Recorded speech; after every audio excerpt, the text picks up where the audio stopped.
আমাদের এই পৃথিবীতে পাঠানো হয়েছে পরকালের প্রস্তুতি নেওয়ার জন্য, কিন্তু আমরা অনেকেই শয়তানের ধোকায় পড়ে দুনিয়ার মোহে ব্যস্ত হয়ে যাই। সুদ, ঘুষ, অন্যায়ের মাধ্যমে বড় বাড়ি-গাড়ি বানানো, মানুষের হক নষ্ট করা, লুটপাট করা ইত্যাদি কাজে ডুবে থাকি। আল্লাহ তাআলা আমাদের এসবের জন্য দুনিয়ায় পাঠাননি। এই দুনিয়া মাত্র অল্প সময়ের জন্য, শেষে সবারই কবরে যেতে হবে। অথচ আমরা পরকালের জন্য কিছুই সংগ্রহ করতে পারছি না। যে উদ্দেশ্যে আল্লাহ আমাদের পাঠিয়েছেন তা না করে আমরা রাত কাটাই নর্তকী, ফুর্তি আর দুনিয়ার পিছনে ছুটে। হাজার হাজার টাকা ব্যয় করি অনর্থক কাজে, কিন্তু পরকালের আমলের জন্য সময় দিই না। আল্লাহ কি আমাদের শুধু খাওয়া দাওয়া, বিয়ে, চাকরি আর দুনিয়ার আরামায়েশের জন্য পাঠিয়েছেন?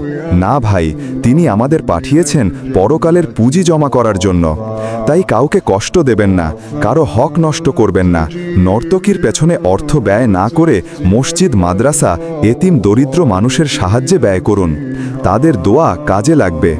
আল্লাহ তাআলা আমাদের সবাইকে নামাজ, রোজা, হজ সহ সব নেক আমল করার তৌফিক দান করুন। আমিন।